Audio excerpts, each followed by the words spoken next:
Buenos días, hermanos, hermanas. Saludamos también a todos quienes nos ven a través de nuestra página en internet en www.iglesiacristianalaserena.cl.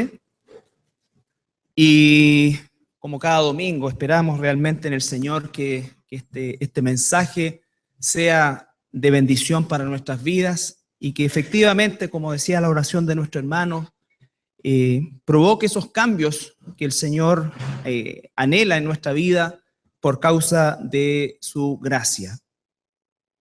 El día de hoy vamos a concluir lo que hemos estado revisando a partir del tema general que se llama Conociendo a Dios.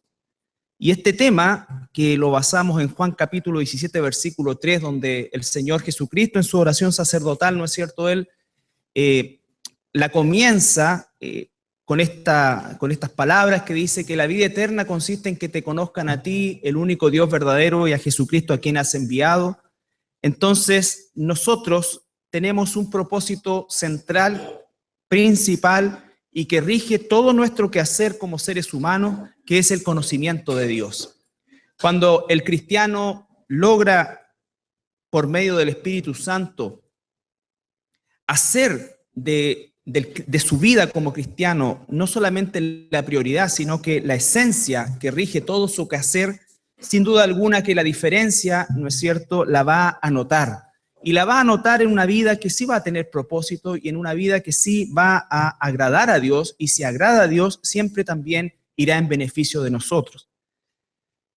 Hemos estado viendo principalmente este último tiempo cómo es que debemos responder nosotros al amor de Dios. Hemos analizado algunos atributos y nos hemos detenido ya por varias semanas en lo que es el evangelismo, si pudiésemos decir nosotros, como una forma o la forma en que nosotros respondemos al amor de Dios. Y vemos, ¿no es cierto?, que el evangelismo que se ve en el día de hoy, desgraciadamente, carece de poder porque está enfocado en la persona y no en agradar a Dios. Aun cuando el evangelismo consiste en comunicar a otros la verdad de Cristo, el propósito no pasa por las personas, sino que pasa por la gracia de Dios. Y por lo tanto, si nosotros, en definitiva, comenzamos a cambiar la esencia del evangelio, estaremos, por supuesto, quitándole el poder que debe tener el evangelio para transformar una vida. Cuando nosotros nos damos cuenta de que el evangelio se ha seccionado, se ha sentimentalizado, como decíamos la semana pasada, nos damos cuenta que el foco es agradar a las personas y no a Dios. Hay una obsesión por ganar personas a cualquier precio, y esa obsesión, por supuesto, hace que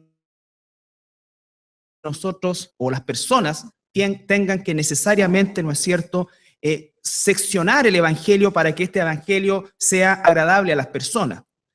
Y es así como les comunicaba yo que a partir de la década del 50, principalmente en los Estados Unidos, se comenzó todo un movimiento de crecimiento y de expansión del evangelio que buscaba acercarse mucho a las personas, pero por medio de un evangelio seccionado donde no hubiera nada o se tratase de quitar todo aquello que de alguna manera se pudiera traducir como un efecto de choque a las personas o una situación de desagrado para las personas. Y es así como solamente se hizo un enfoque en el amor de Dios, se sentimentalizó el amor de Dios, se transformó en una situación en la cual las personas tienen casi una relación romántica con Dios y no una relación de esclavo y señor. Entonces, y se han hecho muchas campañas en las cuales se hacen invitaciones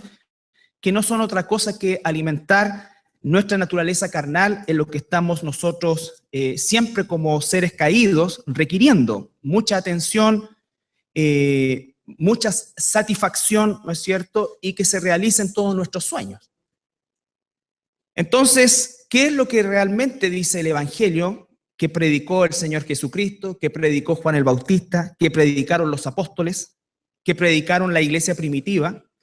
Dista mucho de lo que se está el día de hoy anunciando, ¿no es cierto?, como evangelio.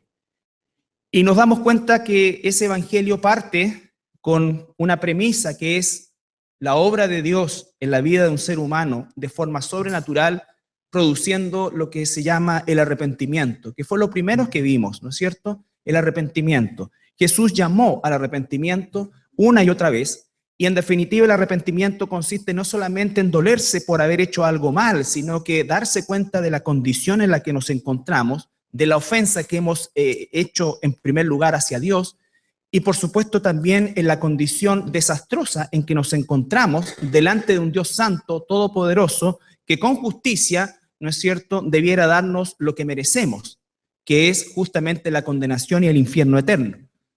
Y podemos de esa manera entonces entender que este arrepentimiento es una obra sobrenatural que desvincula al ser humano de toda posibilidad personal o individual de autosalvarse o de siquiera aportar algo a esa salvación.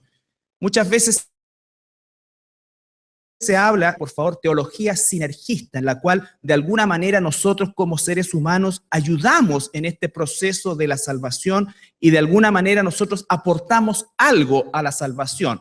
Y eso es no solamente herético, sino que también es blasfemo, porque no es así. Nosotros no aportamos absolutamente nada. Absolutamente nada. No podemos aportar nada y además ni siquiera queremos hacerlo. Por lo tanto, la realidad es mucho más cruda de lo que nosotros podemos llegar en algún momento determinado a pensar en relación a esta expresión y a esta palabra que el Señor Jesucristo profiere, que es el arrepentimiento. Créanme que para mí en particular ha sido realmente un viaje difícil porque inevitablemente nosotros nos ponemos frente a la Escritura y nos damos cuenta lo falto que estamos de todos aquellos elementos que el Señor Jesucristo declara en su palabra en función de lo que es el verdadero evangelio, la verdadera proclamación del evangelio y la verdadera vida como cristianos. Entonces, el arrepentimiento es el punto de partida, pero no un arrepentimiento que conduce a muerte, sino que un arrepentimiento que conduce a vida. Aun cuando hay nuestro corazón se entristece, se constriñe, como dice, ¿no es cierto?, la palabra, esa nos lleva a salvación, no a perdición. Entonces, primero, arrepentimiento. Segundo, darnos cuenta que la puerta es estrecha. La puerta es estrecha.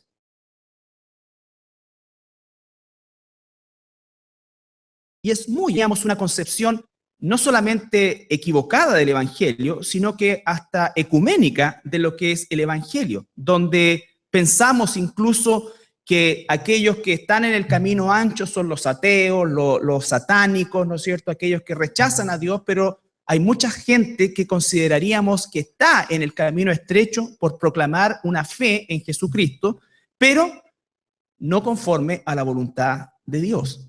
Entonces el mismo apóstol Pablo le dice a los israelitas, a los judíos, le dice, ¿no es cierto?, yo sé que ustedes tienen celo de Dios, pero a su manera, y eso no sirve. No es nuestra manera, es su manera, es su forma, es el camino.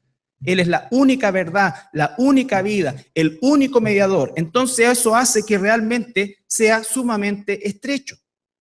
La gente cree o piensa que solamente con creer en Dios y guardar unas ciertas reglas morales pudiésemos encontrarnos en el camino estrecho o por lo menos cercanos a él. Y esto no es estar cerca o lejos del camino, esto es estar o no estar en el camino, entrar o no entrar por la puerta. Y el Señor Jesucristo dice, entrad, hay un mandato, entrad por la puerta angosta. Entonces, esa estrechez, ¿no es cierto?, se radica en el hecho de que no podemos nosotros ni debemos pensar que podemos llevar algo o algún equipaje con nosotros para pasar por esa puerta. No. Solamente nosotros y solamente por la gracia de Dios. No hay nada que aportamos, no hay nada que llevamos, no hay nada que nosotros podamos dar por causa de pasar esa puerta. Entonces, la puerta es estrecha, el camino es angosto, y el tercer elemento que vamos a analizar el día de hoy es, toma tu cruz y sígueme. El verdadero cristiano se ha arrepentido para vida. El verdadero cristiano ha entrado por la puerta angosta y el verdadero cristiano camina en el camino angosto, ¿no es cierto?, o en el camino estrecho, llevando su cruz, llevando su cruz. Mateo capítulo 16, versículo 24.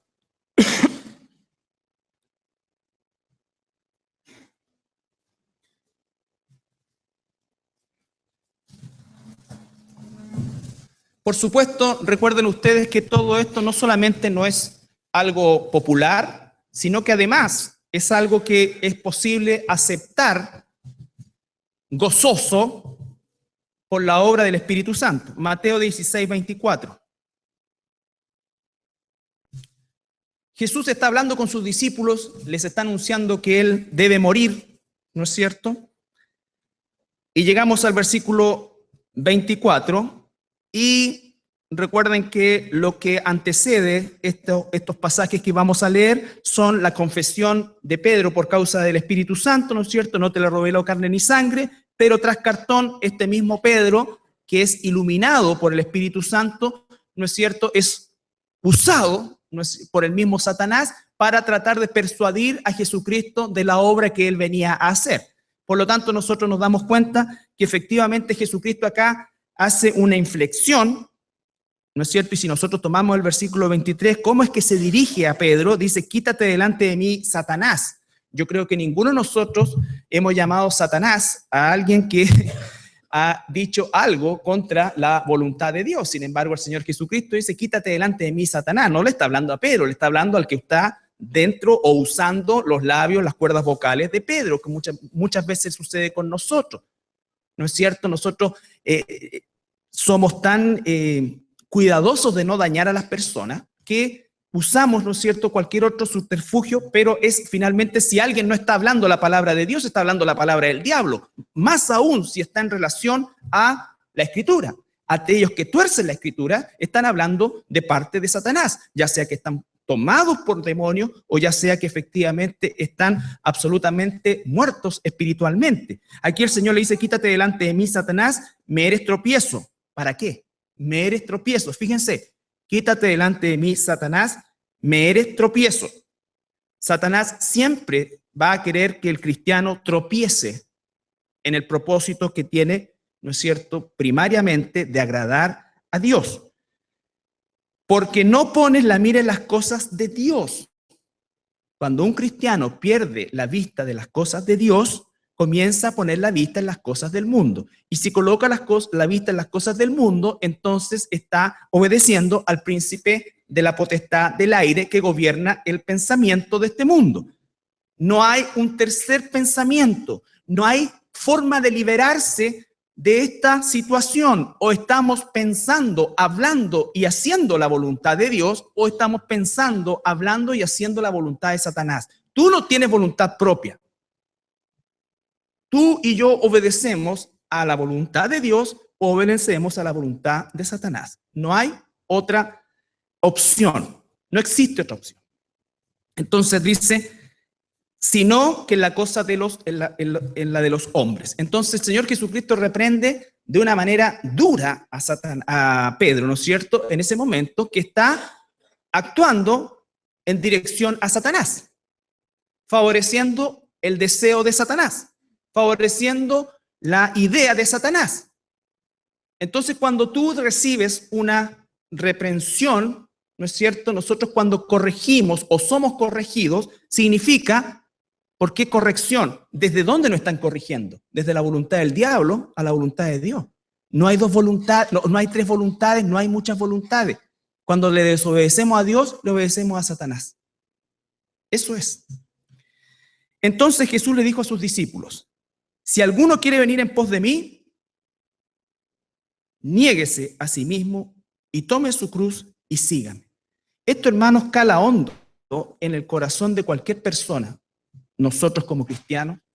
Y aquí es donde tú te das cuenta de que esto tiene que ser sobrenatural, porque esto no se encuentra en ninguna célula natural de mi cuerpo, del tuyo, de ningún ser humano. Lo primero que dice, niéguese a sí mismo. Niéguese a sí mismo. Multiplíquese por cero. Multiplíquese por cero. cuán terrible es predicar este mensaje, sobre todo en una generación donde no solamente no nos queremos multiplicar por cero, sino que nos queremos multiplicar por muchas veces y ser nosotros, en definitiva, el centro de atención en todo. Esto, hermanos, es cáustico, es realmente algo que corroe nuestra naturaleza, porque ni tú ni yo en nuestra naturaleza humana jamás queremos negarnos a nosotros mismos, al contrario. Al contrario. Estamos llenos de orgullo, llenos de egocentrismo, todo pasa en definitiva por lo que a mí me conviene, por lo que a mí me gusta, por lo que yo quiero. Este es un mensaje absolutamente devastador para nuestra manera de pensar. Para nuestra manera de pensar. No es fácil para mí predicarlo. Pero si eres un hijo, una hija de Dios, tú estás luchando contra esto. Tú no te dejas vencer por esto. El cristianismo no consiste en ser perfectos. El cristianismo consiste en ser siempre luchadores de la verdad, luchar contra el pecado, luchar contra el pecado.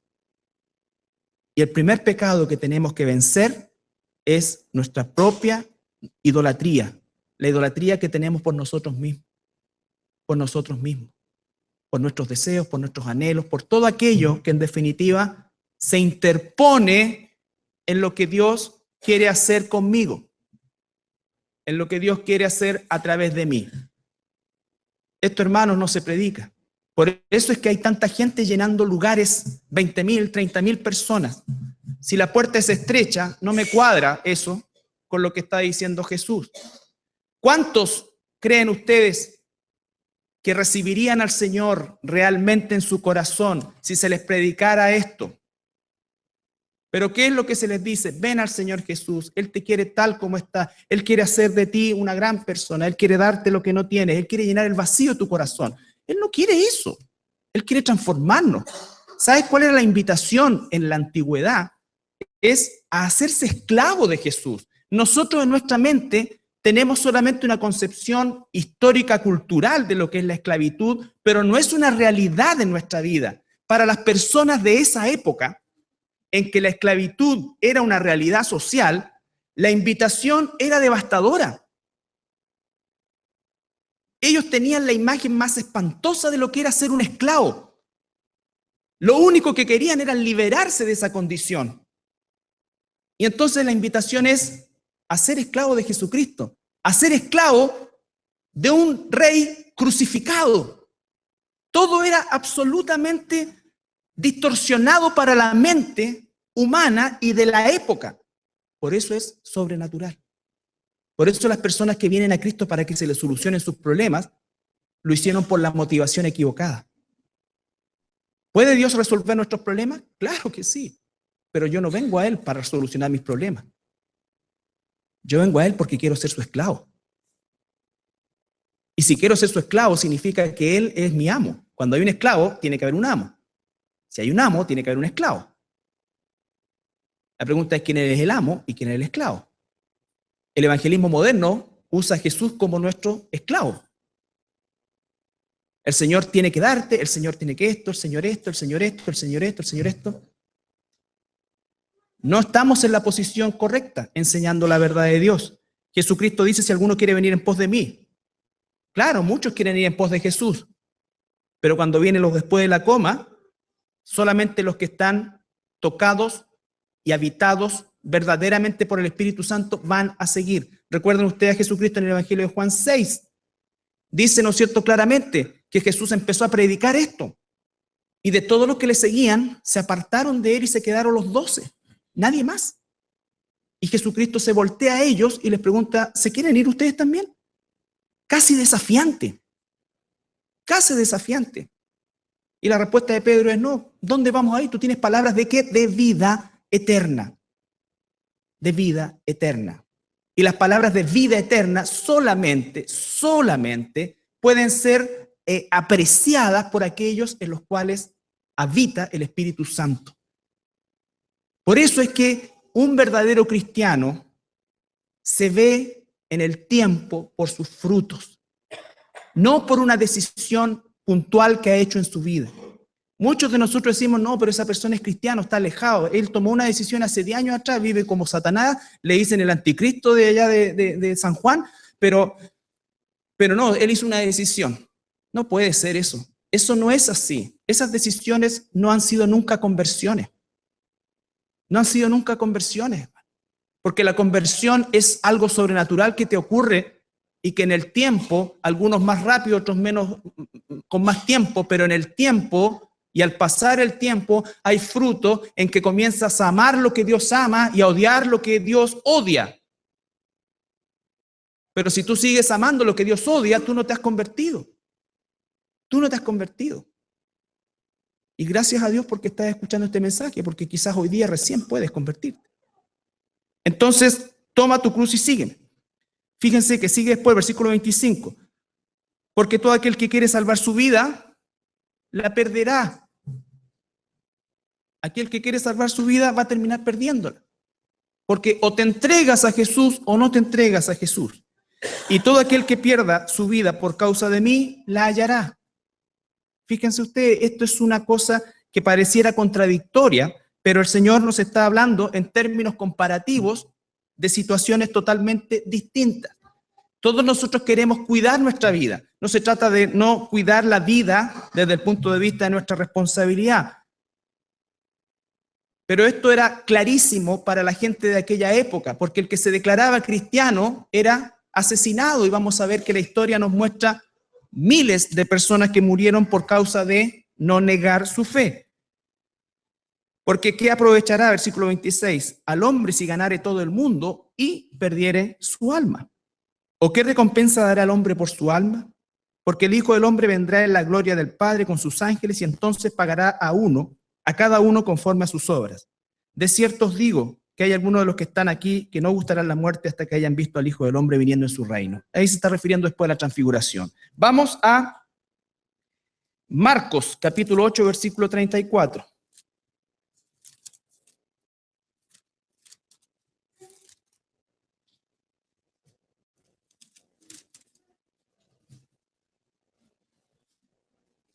Marcos 8:34.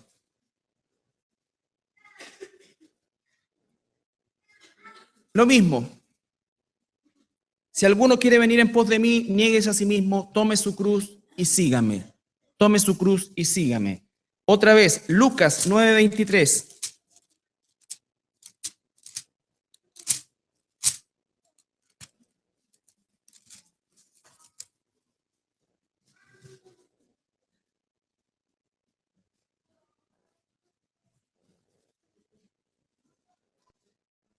Si alguno quiere venir en pos de mí, niéguese a sí mismo, tome su cruz cada día y síganme.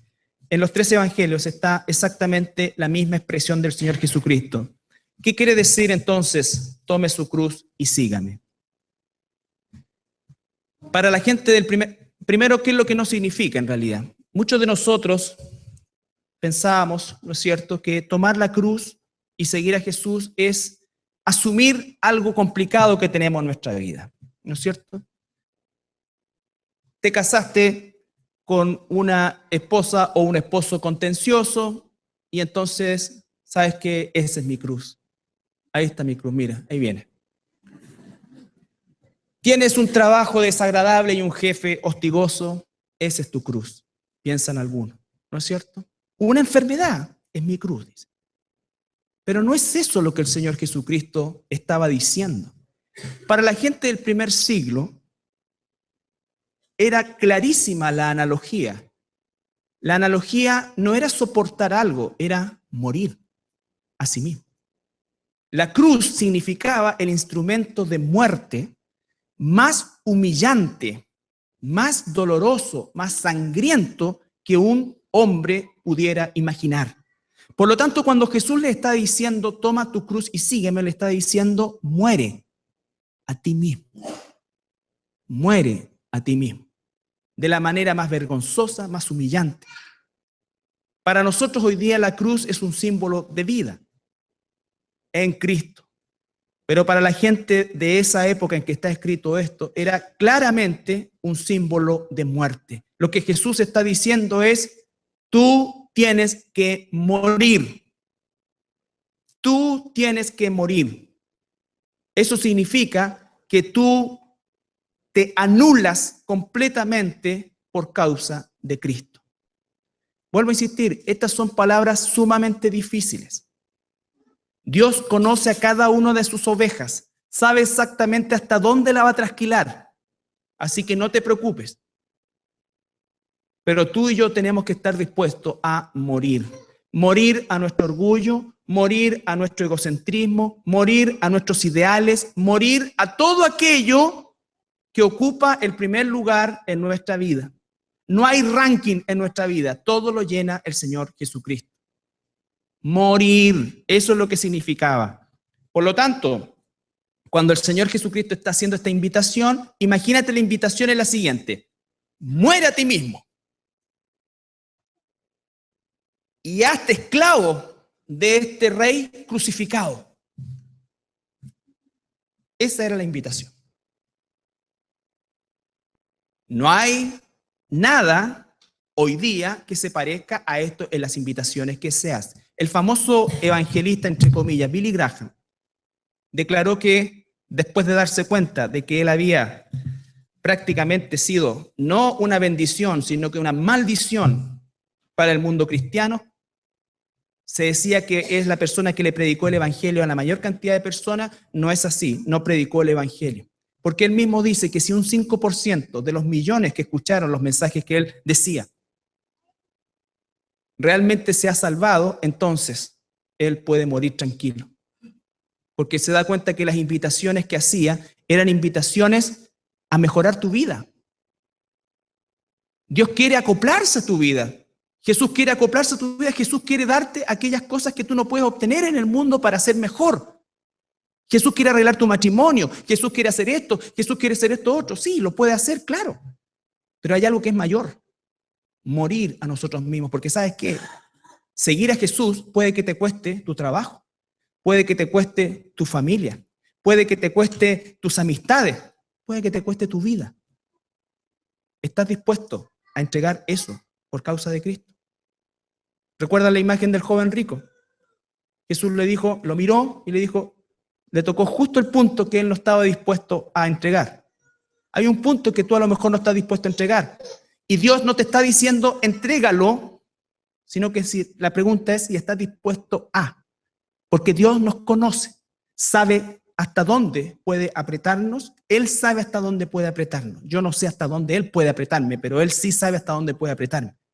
El punto es que cuando llegue el momento y me encuentre acogotado, seguiré siendo fiel a Jesús. Seguiré siendo fiel a Jesús. Seguiré a Jesús si Él realmente demanda de mí algo mayor. Oye, hay gente que cree que es fiel a Jesús porque viene a la iglesia. ¿No hay que venir a la iglesia? Claro que hay que venir a la iglesia. Y es peor aún, hay gente que ni siquiera es fiel viniendo a la iglesia. Entonces, seguir a Jesús es morir a nosotros. Eso es lo que le está diciendo el Señor Jesucristo. Morir a nosotros.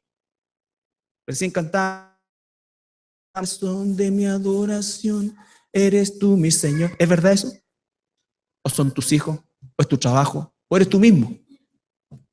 El único motivo para vivir eres tú, mi Señor. ¿Es verdad? ¿O estás cantando una mentira? Mi única verdad. ¿Es verdad? No es un problema de la alabanza, es un problema de nosotros. ¿Estamos cantando como autómata o realmente estamos haciendo la voluntad de Dios en nuestra vida? Lo digo para mí en primer lugar. Para mí en primer lugar. Cada día, menos mal el apóstol Pablo dice, cada día muero. Todos los días tú tienes que morir. Esto no es morir una vez.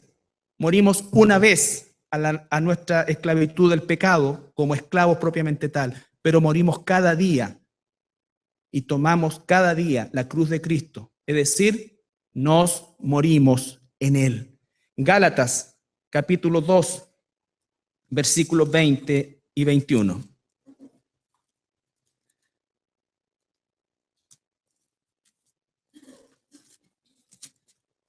Esto es caminar el camino estrecho.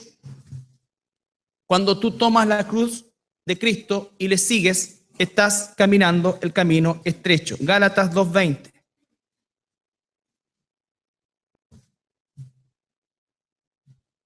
El apóstol Pablo tenía clarísimo esto, por supuesto que sí.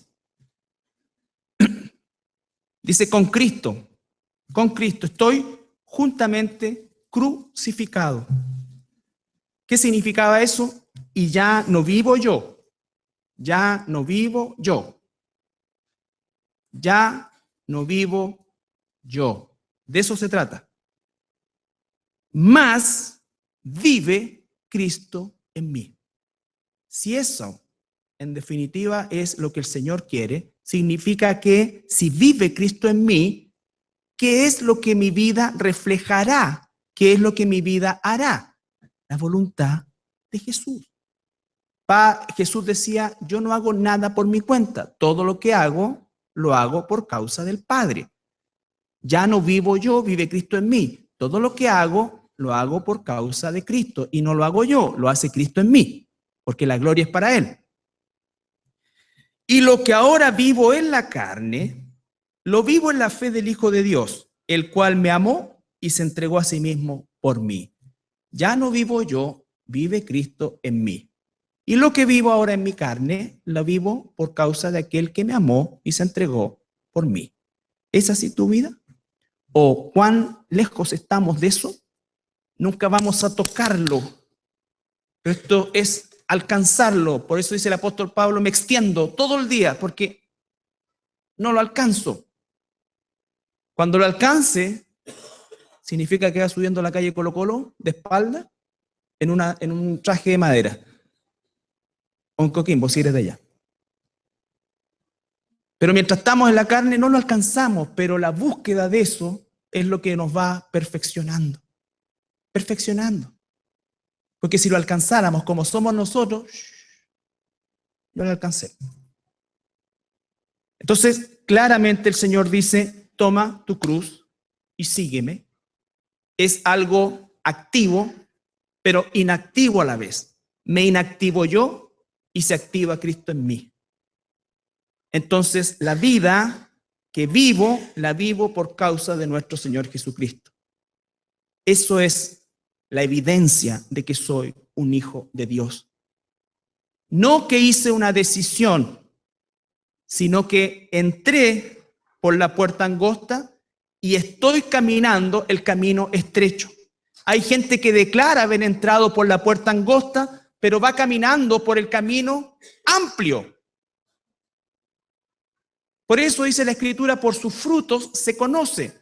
El que es realmente cristiano caminará el camino estrecho, con todas las dificultades que eso implica, por la rebeldía de nuestro corazón. El cristiano peca, sí, pero lucha contra el pecado, se duele por el pecado, realmente quiere hacer la voluntad de Dios porque ama a Dios, no porque quiere quedar bien con la gente. De hecho, muchas veces va a quedar mal con la gente.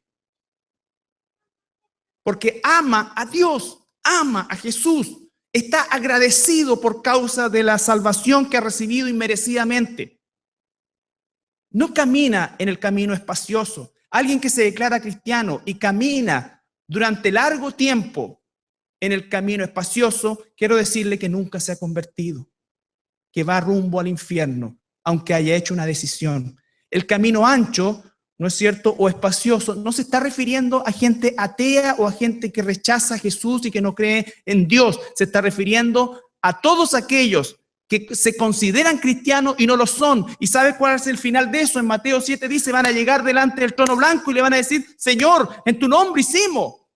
Y él va a decir, nunca te conocí, apártate de mí, malditos, al fuego eterno preparado para el diablo y sus ángeles. Esa es la forma en que Jesús habla. Nosotros hemos sentimentalizado tanto el evangelio que estamos tan preocupados de que la gente se sienta bien que entonces le bajamos el volumen a todas las palabras de Jesús. El evangelismo de Jesús, y él no cometió nunca pecado, era directo. Era directo. Fíjense, Mateo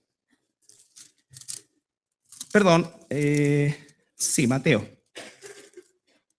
capítulo 10.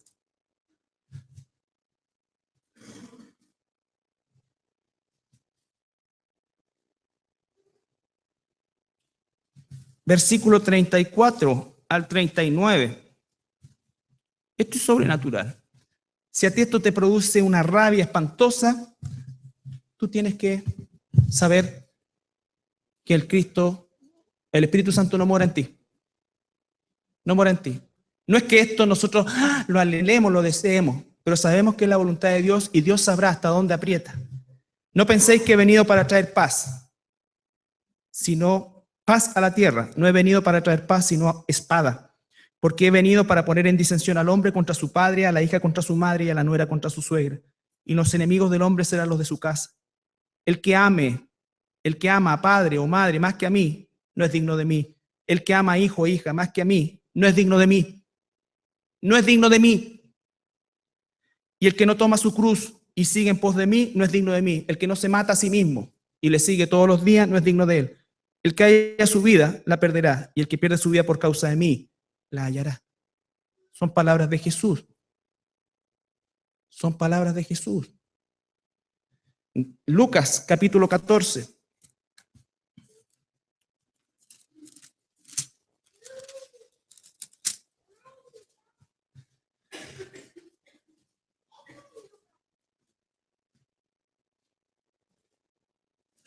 Versículos 25 y 26.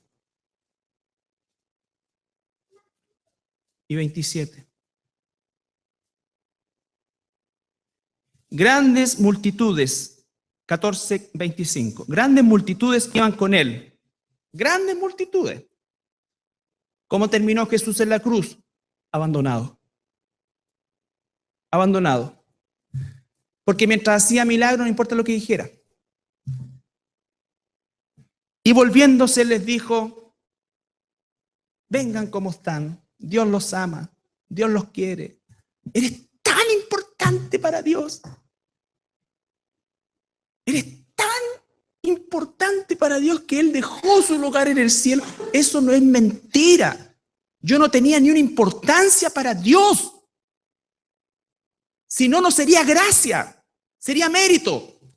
Él por pura gracia, algo que no logró entender, murió para salvar. Pero no por mérito. Si hubiese sido tan importante, entonces me lo merecía. Y qué bueno que viniste. Y a lo mejor no era necesario que viniera, porque yo soy tan importante. Y entonces cuando uno dice eso, ay, pero ¿cómo? O sea, que uno no vale nada. No, pues no vale nada. Entonces después viene y la tratan de acomodar, sí, mira, después una vez que somos cristianos, entonces tenemos valor para Él, sí. Sí, hay una verdad en eso también. Pero el Señor no vino porque éramos importantes. No vino porque Él vio, ¿no es cierto?, cómo estábamos y dijo, pucha, voy a ir a darles una manito a esto. ¿No? Este lo encuentro yo más fuerte incluso que el que leímos recién en Mateo. Grandes multitudes iban con él y volviéndose les dijo, si alguno viene a mí y no aborrece a su padre y madre y mujer e hijos y hermanos y hermanas y aún también su propia vida, no puede ser mi discípulo. ¿Cuántos crees que quedarían en una campaña evangelística con esto? Los que son verdaderamente de Dios. Por eso mis ovejas, escucha, mis ovejas oyen mi voz. Mis ovejas oyen mi voz. Solo una oveja de Jesús responderá a este llamado sobrenatural. Si alguno viene a mí, todos querían ir, está hablando de multitudes, y no aborrece a su padre y madre y mujer e hijos. ¿Qué significa eso? Cuando por otro lado el Señor dice, honra a tu padre y a tu madre. Pero si Él no es lo primero realmente en tu vida, si Él no vive en ti y tú mueres en Él, o yo muero en Él, entonces significa que nosotros no estamos caminando el camino estrecho. Porque muchas veces va a significar el hecho de que un hijo tendrá que abandonar a su padre, no deshonrarlo, y así sucesivamente. ¿Por qué? Porque finalmente o es Dios Y el Señor Jesucristo lo primero, no es tu nieta, no es tu abuela, no es tu tía, no es tu papá, no es tu mamá, no es tu esposa. Si nosotros no amamos a aquellos que están cercanos a nosotros con el amor de Dios, entonces nosotros corremos el riesgo de hacerlos ídolos, ¿no es cierto? Y eso entonces atenta contra el llamado que Dios está haciendo aquí. Y no aborrece a su padre y madre, mujeres, hijos y hermanos y hermanas, y aún también su propia vida, no puede ser mi discípulo. Y agrega otra vez, y el que no lleva su cruz, sinónimo de muerte, porque para poder tener eso no puedo estar medio vivo, tengo que estar muerto. Porque si estoy así medio herido, todavía voy a querer amar primero otras cosas a mí mismo. Hoy día, la parte que más se ve es también su propia vida. Porque hoy día, yo creo que el amor a la esposa, al hijo, a la familia en general, está para abajo. Porque quiero ser feliz, pues no importa que te deje, ¿no es cierto?, con una enfermedad y porque ya no podemos tener lo que teníamos antes, entonces ahora yo me encontré otra mujer. Y te amo, hijo, te amo, pero quiero ser feliz. Pero papá, ¿vas a volver? No, porque quiero ser feliz. Pero te voy a escribir, te voy a llamar, te voy a whatsappear. Pero quiero ser feliz. Pero papá, ¿por qué no te quedas con nosotros? No, quiero ser feliz.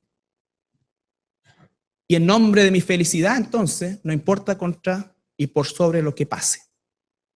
Pero quiero ser feliz. Ese es el sello de este mundo. ¿Qué implica eso?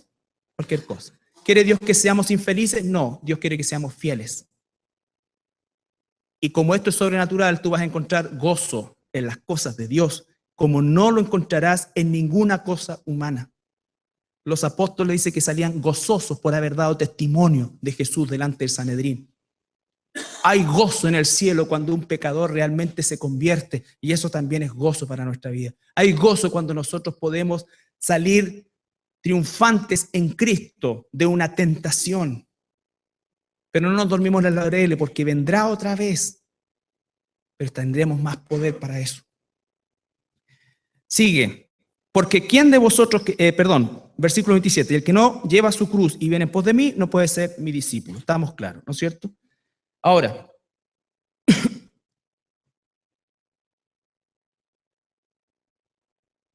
1 Corintios 15.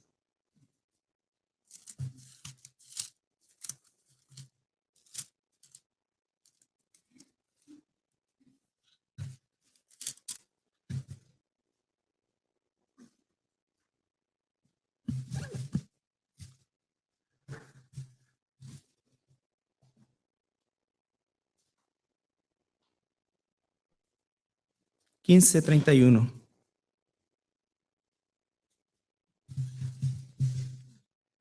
El apóstol Pablo está escribiéndole a esta iglesia de Corinto tan particular. 15:31.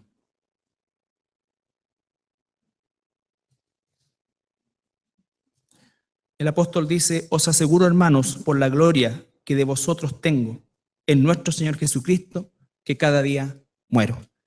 Pablo dice: cada día muero, cada día tomo mi cruz y le sigo. Cada día muero a mí. Pero eso no significa una vida oscura, triste, desagradable, sin propósito. Es una vida llena de gozo, llena de propósito, llena de alegría espiritual y muchas veces llena de alegría también de la otra.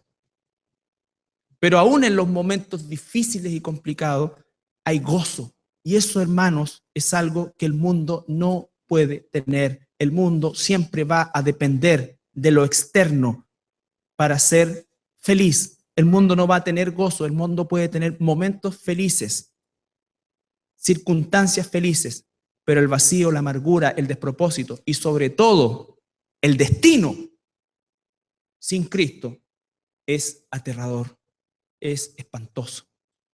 Tú puede que sufras un poco en esta vida, si así Dios lo propone. Pero como dice el apóstol Pablo, la gloria venidera no tiene comparación con lo poco que podamos sufrir por causa de Jesucristo en esta vida.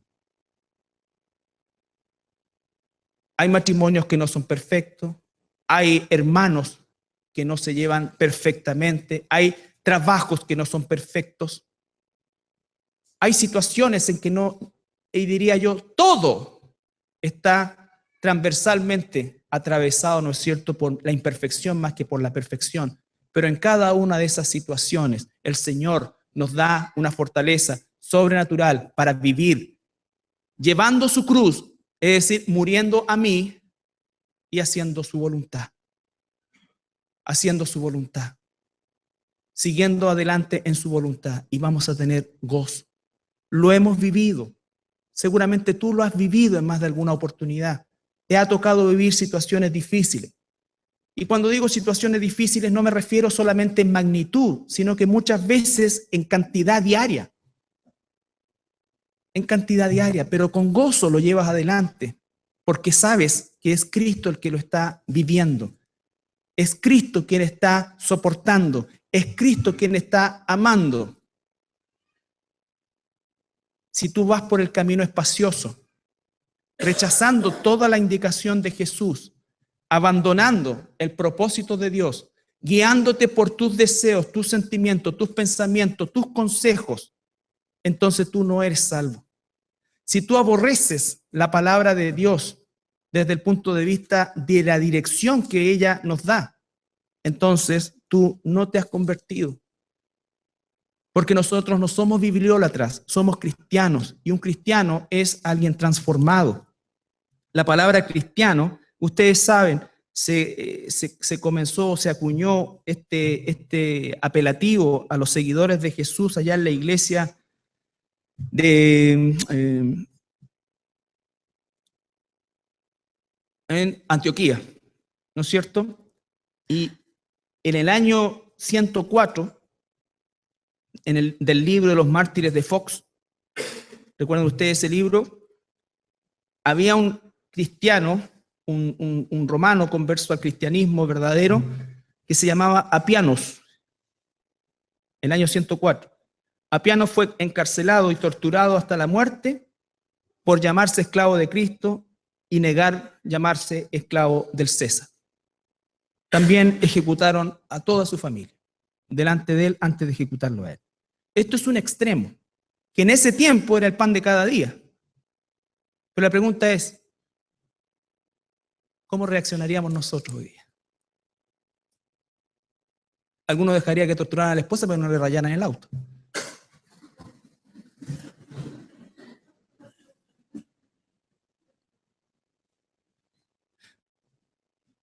¿Cómo reaccionaríamos hoy día? Este es un extremo, vuelvo a insistir, es una realidad que ocurre en otros países del mundo. Los países musulmanes hoy día están asesinando cristianos cada día.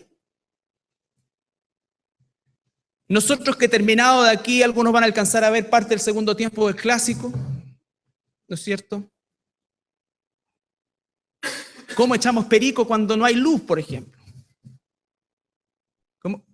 ¿Cómo es tú piensas? ¿Cómo es que tú reaccionas? ¿Cómo es que yo reacciono?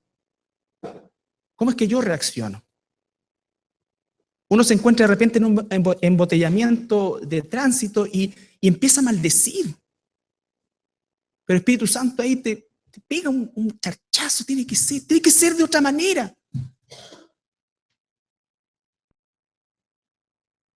Muchos quizás hoy día hasta se quieren tanto que a lo mejor les afectaría muchísimo lo que le pasara a sus seres queridos, pero cuando le toca a él o a uno, entonces ahí la cosa a lo mejor cambiaría. Esa es la realidad social en que vivimos, hermanos. Eso es el pensamiento que Satanás ha puesto en este mundo. Pero nosotros no somos del mundo. Estamos aquí para vivir como esclavos de Cristo. Estamos aquí porque nos hemos arrepentido genuinamente. Estamos aquí porque atravesamos la puerta estrecha. Y estamos aquí porque estamos caminando también el camino angosto, no el espacioso. No el espacioso. Estamos aquí porque hemos recibido una salvación que no merecíamos. Y entonces la predicación del Evangelio verdadero es un privilegio que el Señor nos ha dado. Y por eso es que hemos enfocado estos 3 puntos del arrepentimiento, la puerta estrecha, y tomar la cruz y seguirle cada día, porque efectivamente esas son las evidencias de si somos o no cristianos. Hay muchísimas personas hoy día que se declaran cristianas, muchísimas personas que se declaran cristianas, pero no se han arrepentido genuinamente, y eso se nota en sus frutos. Dicen haber pasado por la puerta estrecha, pero están caminando el camino espacioso. El camino espacioso es religioso, es sumamente religioso. Pero en esas personas no hay frutos, no hay paz, paciencia, benignidad, bondad, amor, dominio propio. No hay una transformación interna. Yo tengo miedo muchas veces de no ser lo suficientemente claro en la predicación del Evangelio, porque quisiera efectivamente que todos aquellos que escuchan el Evangelio del Señor Jesucristo respondiesen conforme a la voluntad de Dios. No es fácil tratar, ¿no es cierto?, el Evangelio cuando tú tienes que predicar el Evangelio verdadero. Es difícil porque vas a ver la reacción real de la gente y vas a poder distinguir, ¿no es cierto?, aquellos que verdaderamente reciben al Señor Jesucristo y aquellos que rechazan al Señor Jesucristo. Cuando tú predicas un mensaje sentimental acerca del amor de Dios y de lo importante que somos para Él, tú vas a lograr que la gente hinche su pecho de orgullo. Soy tan importante que el mismo Dios del cielo murió por mí. No murió porque tú eras importante. Murió por gracia. Y murió, ¿sabes por qué? Por agradar al Padre primero. Nosotros no entramos en ese círculo, Padre, Hijo, Espíritu Santo. Nosotros recibimos de gracia algo que no merecíamos. Y sí, el Señor nos da vida eterna, nos declara a sus hijos, todo. Por eso es que todas las recompensas están pasados esta vida. Porque si las recibiéramos en esta vida, ya las habríamos malgastado. Somos extranjeros y peregrinos. Lo que hagas o que Dios te esté dando a hacer, hazlo conforme a su voluntad. Sé un estudiante conforme a la voluntad de Dios, sé un esposo conforme a la voluntad de Dios, sé una esposa conforme a la voluntad de Dios, sé hijo conforme a la voluntad de Dios, sé trabajador conforme a la voluntad de Dios, sé hermano conforme a la voluntad de Dios. Y así estarás haciendo justamente la voluntad de Dios. No se secciona, no, ahora soy estudiante, entonces no, aquí toda esta cosa aquí. Ahora soy esto, ahora soy esto, ahora soy esto. No. Eso es ofrecer nuestra vida como sacrificio vivo que agrade al Dios del cielo.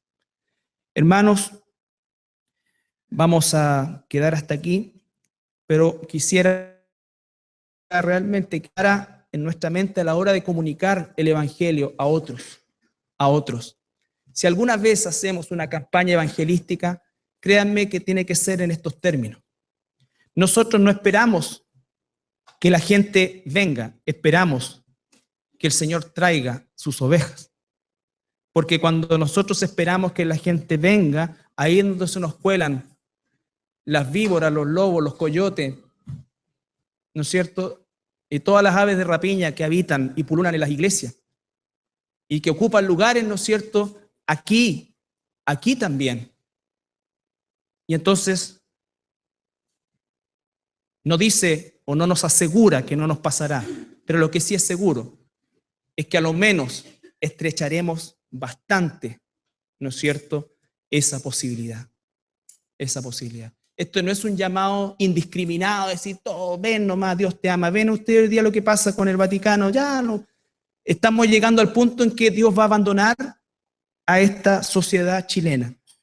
¿Cuándo abandona Dios una sociedad, una cultura, un país, una nación? Cuando aquello que es malo lo empiezan a llamar bueno. ¿Ha existido homosexualismo antes? Sí, siempre ha habido. Siempre. ¿Ha existido aborto antes? Siempre. ¿Han existido conductas sucias desde el punto de vista moral? Siempre. El punto es que ahora no solamente no son atacadas, sino que son legalizadas. Son legalizadas. Y cuando los gobernantes que han sido puestos por Dios, aunque no crean en Él, pero son puestos por Dios, comienzan a legalizar lo malo, entonces dice Dios los entrega a una mente reprobada. Nuestro país va en esa dirección, de una mente reprobada. No importa que la economía surja, ¿no es cierto?, mejore y se firmen tratados de libre comercio, eso el cristiano no mide pues lo dije la semana pasada, no mide el bienestar por causa de eso, sino que lo mide en función a cómo es que la corrupción entra hoy día en los libros de ciencia, de la educación básica, preescolar incluso ya se está enseñando todos los tipos de familia donde se exhibe también la figura de dos personas del mismo sexo. Eso está ahí. Entonces, cuando hablamos de reforma educacional y los cristianos se meten en el tema de la reforma educacional, ¿sabes qué? La reforma educacional no es tal. La reforma educacional es solamente ver si una cuestión va a ser gratis o pagar o cuánto van a pagar o cómo vamos a robar. Eso es la reforma educacional. Una reforma educacional sería pescar todos los contenidos que hay, ¿no es cierto? Y meterlos y cambiarlos completamente, pero eso no va a suceder, son los mismos contenidos y esos contenidos están hechos para ser ciudadanos tipo, que piensen de una manera, que hagan eso todo, le enseñan a todos lo mismo. Pero es lo que tenemos, es lo que vivimos, es una realidad. Y si Dios nos da esa situación y tú eres un estudiante, tienes que ser luz ahí. Confía en Dios, no confía en el sistema. Si tú eres un trabajador y estás en un lugar difícil, complicado, que niega a Dios, pero Dios te tiene ahí, entonces confía en Dios. Confía en Dios. Toma tu cruz y sigue. Bien, nos ponemos de pie para orar.